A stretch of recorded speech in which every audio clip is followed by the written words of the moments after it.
तर लातूरमध्ये भाजप आणि काँग्रेसचे कार्यकर्ते आमने सामने आलेले होते। काँग्रेसनं वंदे मातरमचा अपमान केल्याचा भाजपचा आरोप आहे।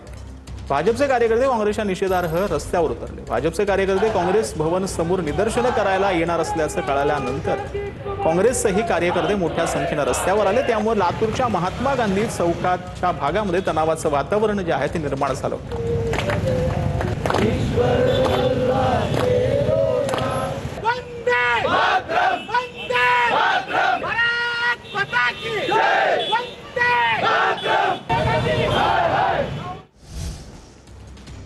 तर पुण्यामध्ये काँग्रेसकडून राहुल गांधींचा संवाद कार्यक्रमाची जनजागृती पाहायला मिळाली। भिडेवाडा ते अलका चौकापर्यंत रॅलीचं आयोजन करण्यात आलं। काँग्रेसचे प्रदेशाध्यक्ष हर्षवर्धन सकपाळांची उपस्थिती होती। राहुल गांधी 22 ऑगस्टला पुण्यामध्ये नीट पेपर फुटीच्या मुद्द्यावर विद्यार्थ्यांशी संवाद साधणार आहे।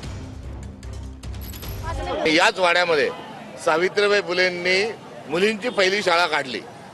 सावित्रीच्या लेखी या कुठेही माघारी नाहीत, त्या पुढे जातील ही भूमिका आज देखील ही वास्तविक आहे। आणि याच भूमिकेतून राहुल गांधी 22 जेव्हा छात्रों के गुंज कार्यक्रमाच्या निमित्ताने येत आहेत आणि तमाम विद्यार्थी ते जे संवाद साधणार आहे, राहुल गांधींच्या छात्रों के गुंज कार्यक्रमामध्ये सहभागी व्हावं हे आव्हान या कार्यक्रमाच्या माध्यमातून